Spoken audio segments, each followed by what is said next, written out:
પ્રથમ વખત આપી જનસમુદાયમાં ભરતી કરવામાં આવી રહી છે અને કોઈ પણ મિસિંગને અવકાશ ન રહે એટલા માટે આખી વ્યવસ્થા ગોઠવવામાં આવેલી છે. સમજ્યા? મારું કામ છે તમને બધાને કહી દેવાનું, એને જીવનમાં કેટલું ઉતારવું અને કેવી રીતે ઉતારવું એની બધી જવાબદારી તમારા ઉપર છે. પાછળથી કોઈ એમ ન કે 2 વર્ષ પછી કે ખાલી અમને કાંઈ ખબર નહોતી એમ, કારણ કે ખબર નહોતી એવા તમામ વિકલ્પોને દૂર કરવામાં આવેલા છે. એટલે વરઘોડો સીધો આંગળી આ બાજુ જ આવે, આમાં હામી ક્યાં થાય નહીં એવી વ્યવસ્થા ઊભી કરવામાં આવેલી છે. અને આપણા જે આખા કોર્સ ચાલશે એની અંદર એક જ વસ્તુ આવશે, તમે ક્યાંય કોઈની બાજુ આંગળી ચીંધી શકશો જ નહીં. તમારી આંગળી તમારી ઉપર જ ચીંધાશે. કોઈ પણ એવો અવકાશ નહીં કે આમ હું કરી શકું, સમજી લેજો. આખી સિસ્ટમ જ એવી છે અને એવી સિસ્ટમને આપણે અનુસરશું તો જ કાંક એમાંથી પ્રગટ થઈ શકશે. એટલે આપણે જાતને તૈયાર કરવી પડે ને આપણી માનસિકતાઓને દૂર કરવી પડે. બરાબર? એટલે આવી બધી ચર્ચાઓ હવે બધી થશે. હવે મનુષ્ય યંત્ર અને રિપેરિંગ માગી રહ્યું હોય એના વિશે કોઈ બીજી ચર્ચા તમને લાગતી હોય કરવા જેવી ખરી? આ 2 વસ્તુ સમજાઈ ગઈ હોય તો એને અહીંયા હલગડી પૂરી કરી, યા તો એની ઉપર હજી કોઈ ચર્ચા કરવી હોય. આ વસ્તુ સમજાઈ ગઈ એટલી કે મનુષ્ય યંત્ર છે અને એ રિપેરિંગ માગી રહ્યું હોય, ટૂંકમાં એટલું સમજાઈ ગયું આપણે. યા તો અપડેટિંગ કરવાની જરૂર છે.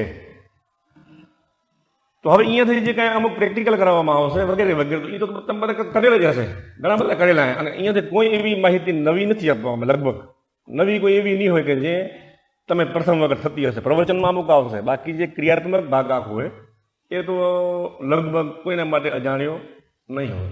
તો સવાલ એ જાગેલો કે સાલો ધ્યાન તો પહેલાં કર્યા હતા, પ્રાણાયામ તો પહેલાં કર્યા હતા અને આસન કસરત તો પહેલાં આપણે કરતા હતા, તો આ તમે શું નવું લઈને આવ્યા? કાંઈ આમાં કાંઈ હવાદ નથી. જસ્ટ એક સવાલ જાગી શકેલો. પણ જે કાંઈ આજની સુધી કરવામાં આવતા હતા એ અને કર્યું એની અંદર જે એક કડીયું ખપે, આખી સિસ્ટમની જે કડીયું ખપે, યા તો આગળની કડી મિસ થયેલી હતી યા તો પાછળની કડી મિસ થયેલી હતી. એટલે ઓલા હાંકણા ખાલી એકલા મણકા મારા બધા આંટા મારતા હતા. એ મણકા કશું જ ઉકાળી શકે નહીં. દરેક મણકાઓને જોડી અને આખી ચેન સાંકળ બનવી ખપે તો જ એ હાંકળ કાંક કરી શકે, બાકી ખાલી મણકા કાંઈ કરી શકે નહીં. માનો કે જસ્ટ એક વાત છે કે આપણે પ્રાણાયામ કર્યા, એટલા બધા પ્રાણાયામ કરી નાખ્યા છેલ્લા 20 વર્ષમાં કે વાવાઝોડા આવી ગયા ટૂંકમાં, પણ શરીરની અંદર કશું જ કાંઈ ઉગાડી શક્યા નહીં. યાર તો કોઈ અપેક્ષિત પરિણામોને પ્રગટ કરી શક્યા નહીં. કારણ કે પ્રાણાયામ શું ચીજ છે, શા માટે થઈ રહ્યું છે, કરવામાં આવી રહ્યું એની કોઈ આગળની કડી નથી આપણા કારણે. બરોબર? એ પ્રાણાયામ કર્યા પછી એની શું થશે, એમાં શું ઇફેક્ટ આવશે, એનો ઉપયોગ શું, એની પાછળની કડી આપણા કારણે છે નહીં. વાત સમજાઈ રહ્યા? તો આવા દરેક કર્મ અને દરેક ક્રિયાકર્મ કે જે કંઈ આપણે કરી રહ્યા એની પાછળ આ વસ્તુનો અભાવ રહેલો હોય. તો આ તમામ કડીઓને જોડી દેવામાં આવેલી છે. એટલે લોકો તીર્થ યાત્રા કરવા યાર અંબાજી હાલીને જાય રહ્યા, અંબાજી હાલીને જો એક કડી આવી ગઈ ખાલી, પણ એની આગળની કડીઓ જે હે એ મિસ થઈ ગયેલી હોય, પાછળની કડીઓ મિસ થઈ ગયેલી હોય. ખાલી મારું બધું વેંતરું રહ્યું, બાકી ખાલી શું આવવાનું જવાનું વેંતરું રહ્યું અને પગમાં ફોટલા પડ્યા. એનાથી વિશેષ કશું આપણે કાર્ય નિપુણતા ઉત્પન્ન કરી શક્યા નહીં. એક જસ્ટ દાખલો હોય, કોઈની ઉપર ટીકા કરવાનો કોઈ આશય નથી. પણ આપણા જીવનની અંદર જે કાંઈ બની ગયું એની ઉપર ગૌર કરવાનું છે કે આપણે સારું જે કાંઈ કરી રહ્યા, મજૂરી કરી રહ્યા, તો એની અંદર કશું નિર્માણ કરી શકતા નથી. તો ક્યાં મિસ્ટેક ક્યાં આવી ગઈ? તો મિસ્ટેક એ છે જ્ઞાનનો અભાવ અને સમજણનો અભાવ. જે વસ્તુને કડીની લિંક નથી બનાવેલી. એટલે આ એક સંપૂર્ણ અભ્યાસક્રમ છે. ત્યાંની અંદર કોઈ પણ કડીને છોડી દેવામાં આવશે નહીં, તમામ કડીઓને જોડી દેવામાં આવશે. એટલે પૂરેપૂરી હાંકળ બનાવી દેવાની એવું જ્ઞાન પીરસવામાં આવશે. નેક્સ્ટ વાત આમાં શું સમજાઈ ગયું ખબર? કોઈ એક વસ્તુ આપણે ભેજામાં ઉતરી ગયું, કારણ કે અલગ અલગ ટોપિક માટે એક આખો રવિવાર ફાળવેલું હોય, એટલે કોઈ ઉતાવળ નથી કરવાની. પણ ઘરે જઈને મારું બધું સર આ કેમ રહી ગયું ન થવું ખબર, કારણ કે આપણે અહીંયા તમામ વસ્તુને કોઈ અવકાશ, કોઈ ખાલી જગ્યા, યાર તો બફર્સ કહેવાય, શબ્દ બધા આવશે પાછો બફર્સ, એને છોડવામાં આવેલું નથી. એટલે ક્લિયર થવું ખપે કે મનુષ્ય એક યંત્ર છે, યા તો એ રિપેરિંગ માગી રહ્યું હોય, યા તો એ અપગ્રેડિંગ માગી રહ્યું હોય. સમયની માંગે આજનો આ ટોપિક છે અને એનો આપણે બોધ થવો જોઈએ જ કોઈ પણ હિસાબે એનો બોધ થવો હવે. અને જો એટલો બોધ થઈ ગયો તો હવે વાત આવેલી એને રિપેરિંગની. તો રિપેરિંગના ટોપિકો આવતા રવિવારે લેવામાં આવશે. એને કઈ રીતે રિપેર કરવા, અલગ અલગ સ્ટેપ બાય સ્ટેપ. પેલું યંત્રને સમજવું પડે ને. ગાડી બગડી ગઈ, ગેરેજમાં નાખી તો એના પુર્જાઓને વિખી નાખવામાં આવે, એને એક એક પુર્જાને અભ્યાસ કરવામાં આવે. તો મનુષ્ય યંત્રને તમામ આવતા સેશનમાં તમામ પુર્જાઓમાં એને વિભાજિત કરવામાં આવશે અને એક એક પુર્જાઓ ઉપર એની ચર્ચાઓ ચાલશે. આ આખું સેશન જ્યારે 13 રવિવારનું પૂરું થશે તો એની અંદર સીધી રીતે આપણે આખા બીજું જ હાલ્યું હશે પણ શ્રીમદ ભગવદ્ ગીતા આખીમાં સમજાઈ જશે. ગીતાનો એક પણ શબ્દ ઉચ્ચાર્યા વગર યા તો ગીતાનો એક પણ સંદર્ભ લીધા વગર આખી સિસ્ટમ સમજો. દુનિયાના તમામ શાસ્ત્રો ઓટોમેટિકલી આમાં સમજાઈ જશે, આવી જશે. સ્પેશિયલ તમારે ગીતાને નહીં સમજવી પડે, યા તો કોઈ ધર્મગ્રંથને સ્પેશિયલ તમારે સમજવાની જરૂર પડશે નહીં. શાસ્ત્રો ઓટોમેટિક સમજાવવા મળશે પૂર્ણ એક અભ્યાસક્રમ. ફક્ત આપણે જાગૃતિપૂર્વક એને સમજવાનું અને એને ફોલો કરવાનું. અને આત્મમંથન, હવે આત્મમંથન શબ્દ ખોટું હોય. આત્મમંથન તો મનુષ્ય જ કરી શકે, યંત્ર કોઈ દિવસ આત્મમંથન કરી શકે નહીં. કારણ કે આત્મા જેવી ચીજનું કોઈ ભાન જ ન હોવાથી એ મનુષ્ય કહેવા માટે એ અર્ધ મનુષ્ય, યા તો મનુષ્યની ટકાવારીમાં 10% કેટલી 90% યંત્ર હે, વગેરે વગેરે વગેરે. એટલે આપણે એને સ્વચિંતન કહેશું. શું કહેવાય? સ્વચિંતન. આત્મચિંતન તો ત્યારે જ થાય કે આપણે કાંઈક અમુક હદ સુધી મનુષ્યની લેવલમાંથી પહોંચી જઈએ, પછી જ એ આત્મચિંતન કરી શકે. બાકી ભ્રમણાઓ છે આપણે ઘણી બધી, થોડીક વાત કરી બીજી. સમજ એવી, સમજ એટલે શું? સમજનો ટૂંકો અર્થ એક એટલો જ થાય, વ્યાખ્યા કરી સમજની. સમજ એટલે એવી કે જે વસ્તુ છે એને એ જ અર્થમાં સમજી લેવી, આને કહેવાય સમજ. ગેરસમજ એટલે શું? કે જે વસ્તુ જે અર્થમાં છે એના વિપરીત અર્થમાં સમજવી અને એના જીવનમાં એપ્લાય કરી દેવી, આને કહેવાય ગેરસમજ. બસ આ વસ્તુ હોય. અને શ્રદ્ધા અને અશ્રદ્ધા વિશે આજ નિયમ લાગુ પડી ગયો. બીજું એક વસ્તુને બીજી ચોખવટ કરે તો આ આખા સેશનોની અંદર ક્યાંય શ્રદ્ધા નામની કોઈ ચીજ આવશે નહીં. આમાં કોઈ શ્રદ્ધાની જરૂર નથી હો. તમે જે શ્રદ્ધા ફક્ત તમારી જાત ઉપર રાખવાની છે.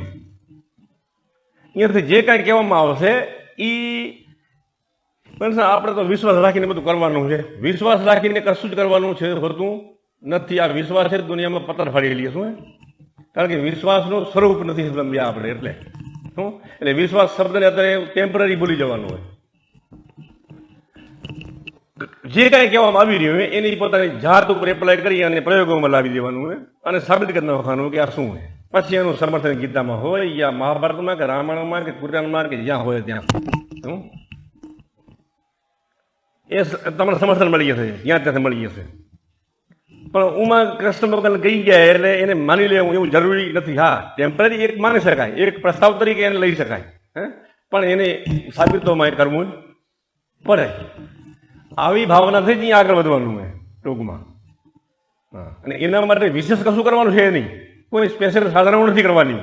ફક્ત જીવન જીવતે જીવતે સમજ્યા જીવનની દરેક ક્રિયાઓને સાધના બનાવી દેવાની. શું? જીવનની તમામ ક્રિયા જે આપણે આગળ જોશું, તમામ ક્રિયાઓને સાધના બનાવી દેવાની. સ્પેશિયલ કોઈ સાધનાઓ આમાં એવી હોતી નથી. અને અમુક પ્રેક્ટિકલ આવશે, એ બધા જનરલ આવશે, સામાન્ય આવશે અને એ જરૂરી હશે. હવે આપણી સિસ્ટમની અંદર એક વસ્તુ એવી છે કે કોઈ વસ્તુ સમજાયા વગર એપ્લાય કરી શકાય નહીં. પણ સમય અને સંજોગોની હિસાબે અમુક બે ચાર વસ્તુ જે પ્રેક્ટિકલ છે એને આપણે સીધી અત્યારે સમજાયા વગર એપ્લાય કરી રહ્યા. સમજ્યા? કારણ કે એટલા માટે એપ્લાય કરી રહ્યા કે આપણે એની પાછળથી સમજશું. બરાબર? હા, એટલે કોઈ વસ્તુ ઠોકી દેવામાં આવશે નહીં. આપણા અભ્યાસક્રમની અંદર પ્રવચન અને પાછળ એવો લખી લેવું કે હળવી કસરતો. તો હળવી કસરતો શા માટે છે? યા તો આસનો જે કાંઈ કહીએ તો એની વિશે ચર્ચા પાછળ કરવામાં આવશે. આપણે એને સીધી અત્યારે એપ્લાય લેશું કારણ કે એની એ આખા સ્પેશિયલ ટોપિક હોય એટલે એની ઉપર સમય જાય. એટલે આપણે સમયનો બરબાદી ન કરતા આપણે અત્યારે સીધી એને એપ્લાય કરશું અને એના વિશેની ચર્ચાઓ પાછળ આવશે, એટલે બધું સમજાઈ જશે કે આ હળવી કસરતું શા માટે છે. પછી પ્રાણાયામ એ પણ આપણે કરશું, એ પણ અત્યારે એના ટૂંકા જ જ્ઞાન સાથે ચાલુ કરી દેશું, એપ્લાય કરી દેવામાં આવશે. એનું વિસ્તૃત જ્ઞાન જે છે એ પાછળ આપવામાં આવી રહેશે. ધ્યાન શું છે, ધ્યાન વિશે ઘણી બધી ભ્રમણાઓ હોય, એ તમામ ભ્રમણાઓને દૂર કરવામાં આવશે. અને સાચું ધ્યાન શું કહેવાય, યા તો જે એની વિષયમાં લગતું સંલગ્ન શું કહેવાય, એ બધું આવશે. ચેતના શબ્દ જે રહી ગયો છે, ચેતના શબ્દ એક ચવાઈ ગયેલો હોય અને મારો બેટો મિનિંગલેસ છે. અને આજ સુધી ચેતનાનો ચ ની એકને ખબર નથી અને ચેતનાની વાતો થઈ રહી હોય, શું બરોબર ને? તો એના વિશે પણ એક પ્રકાશ પાડવામાં આવશે કે ચેતના એકચ્યુઅલી શું ચીજ છે. હવે આ બધું આપણે કર્યું, આમાં મારું મન તો ક્યાં આવ્યું નહીં. એકચ્યુઅલી ક્યાં મનની જરૂર છે જ નહીં, બહુ ઓછી જરૂર છે. અને આપણે સૌથી વધારે આ જીવનમાં જે ઉપયોગ કર્યો હોય તો આપણે આપણા મનનો ઉપયોગ કર્યો હોય. શું કર્યું હોય? ત્યાં બધા લોચા પડી ગયા. મન એક ઇન્સ્ટ્રુમેન્ટ એક એપ્લિકેશન છે. આ યંત્રને અંદર એક ચલાવવા માટે યા તો એક સંલગ્ન એક એપ્લિકેશન છે. એનાથી વિશેષ આ મન કશું છે નહીં. આપણે આપમાં મનનું કોઈ અસ્તિત્વ જ નથી. મન એક ભ્રમણા છે, એ પણ સમજાઈ જશે કે જેનો આપણે મેક્સિમમ ઉપયોગ કરી લઈએ અને એનાથી જ જીવનમાં વિટંબણાઓ અને અસમાનતા ઊભી થયેલી છે. તો આજના લેક્ચરમાં મને એમ લાગેલું કે આપણે પૂરું કરીએ, સમજાઈ ગઈ આખી વાત, બરોબર? તો હવે આપણે એક હળવી કસરતો કરશું. હળવી કસરતો એવી છે કે ઊભે કરવાની, અને જે લોકો લગભગ બધાને ખબર છે, એમાં આપણે કોઈ નવું કરતા નથી. પણ એ શા માટે થઈ રહ્યું છે અને એની કેટલી અગત્ય છે શરીરની અંદર યંત્રમાં, એની ચર્ચાઓ એના જે ટોપિક આવશે ત્યારે એમાં આવી જશે, બરાબર? એટલે સીધું અત્યારે એની એપ્લાય કરી રહ્યા. હળવી કસરત ઊભે કરવાની અને ઊભે શરીરની જેટલી પણ મૂવમેન્ટ થાય એ બધી કરવાની, જેવી આવડે એવી. આમ જ કરવું એવું જરૂરી નથી, તેમ જ કરવું એવું જરૂરી નથી. તમારે અનુકૂળ શરીરના સમર્થ પ્રમાણે અત્યારે વર્તમાનમાં આ ફિઝિકલી ફિટનેસ જે પ્રમાણે હોય અને જેટલી મૂવમેન્ટ થાય એ બધી કરવાની, ઈમાનદારીથી કરવાની. કરવા ખાતર કશું કરવાની જરૂર નથી. અને અમુક ન થાય તો એનો કોઈ વાંધો નથી. તમારા મનમાં એટલી યાદ આવે અને જેટલી લાગે કરવા જેવી અને થાય એવી એટલી જ કરવાની. ધ્યાન ફક્ત એટલું રાખવાનું હોય કે એક મૂવમેન્ટનો સમયગાળો 4 શ્વાસ જેટલો હોવો ખપે. માનો કે હું વાંકો વળ્યો, બરોબર? વાંકો વળ્યો તો એ સમયની માત્રા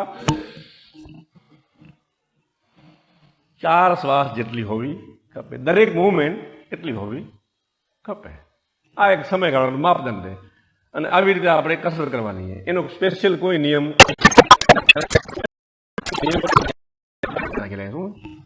સહજ થાય એ જ બેટર હોય. એટલે કસરતના વિશે કોઈ પણ પ્રકારની વિશેષતાઓ અહીંયાનો આગ્રહ રાખવામાં આવતો નથી અને એની જરૂર પણ નથી. લોકો ગમે એ કહેતા હોય, તમે તમારા જીવનમાં અનુભવશો. તમારા સાથે જે થાય તે એ કરવાની છૂટ, મૂવમેન્ટ બસ જે કરવી એ ઈમાનદારીથી કરવી. અને બીજું કે આ કસરત કરતી વખતે આપણું જે મનનો જે છે એ મન આપણી બોડીના એરિયાથી નીકળી અને બહાર જવું ખપે નહીં. એ ધ્યાન રાખવાનું. જતું રહ્યું તો મારા પગે નાખી દેવું,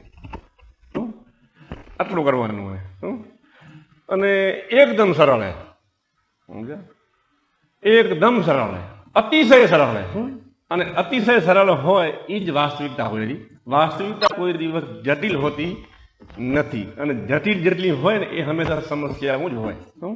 તો આપણે આપણી વાતો અને વગેરે વગેરે જે કાંઈ કહેવાય એને એટલું બધું જટિલ બનાવી દીધું હોય કે એમાંથી સમસ્યાઓ નિર્માણ થઈ ગયું. એકચ્યુઅલી જીવન જટિલ છે જ નહીં.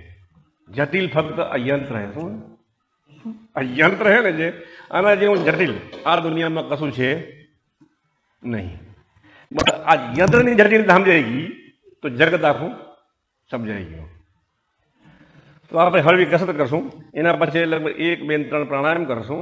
પ્રાણાયામ વિશે પણ એક પ્રકાશ પાડવામાં આવશે, પણ અત્યારે ફક્ત એની ટૂંકી માહિતી આપવામાં આવશે. એના વિસ્તૃત જાણકારીઓ પાછળ બધી લેક્ચરમાં આવશે.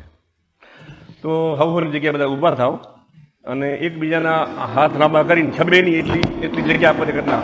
અને જો એવું અનુકૂળતા મજા આવે તો ખુરશી પર મૂકી દઈએ જરાક વાર. તો હવે ઊભે જેટલી પણ પ્રકારની કસરતું ઊભે જેટલી પણ પ્રકારની કસરતો આપણે યાદ હોય અને કરતે આવડતી હોય એ બધી કરવાની છૂટ. કોઈ સ્પેસિફિકેશન નથી અને એવો કોઈ સ્પેશિયલ આગ્રહ રાખવામાં આવતો નથી. આપણે જેટલી કદાચ બે છૂટી ગઈ તો બીજી વખત આવડી જશે. એટલે એવો સ્પેશિયલ કોઈ આગ્રહ રાખવામાં નહીં આવે. એમ હળવા ફૂલ આપણા મનને જેટલી ગમે એટલી અને જ્યાં સુધી થાક ન લાગે ત્યાં સુધી કરવાની. અને થાક લાગે એટલે બે જણ ખુરશીમાં. એવો 30 મિનિટ લખી લઈએ પણ 30 મિનિટ કરવી એવી જરૂરી નથી. ટૂંકમાં 30 મિનિટ એની પાછળ આપણે 20 મિનિટ ફાળવશું. કોઈક 2 મિનિટ વહેલો બે રહેશે તો વાંધો નથી. પણ બધું જે કાંઈ કરવાનું હોય એ ઈમાનદારી પૂરું કરવાનું હોય. મારે હું 10 મિનિટ તમે એમ લાગે કે ભાઈ આ 10 મિનિટ કરીએ છે ને આ 15 મિનિટ કરીએ છે તો તમારે 15 મિનિટ કરવાની, તમારે 10 મિનિટ કરવાની. શું ઓલો કરેલો એટલે મારે કરવી એવી જરૂર નથી. એટલે હવે ટૂંકમાં માનો કે ઊભે કરવાની કસરત આ 1 આ 2 આ સમજી લો.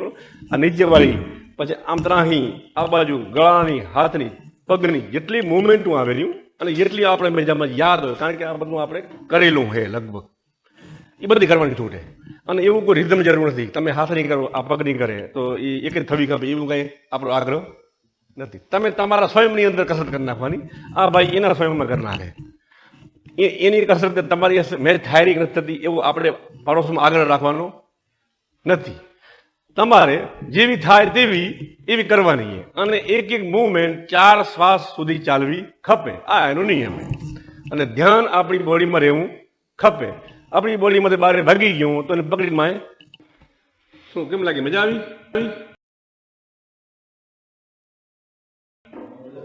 હે મજા જ આવે ને? વાહ.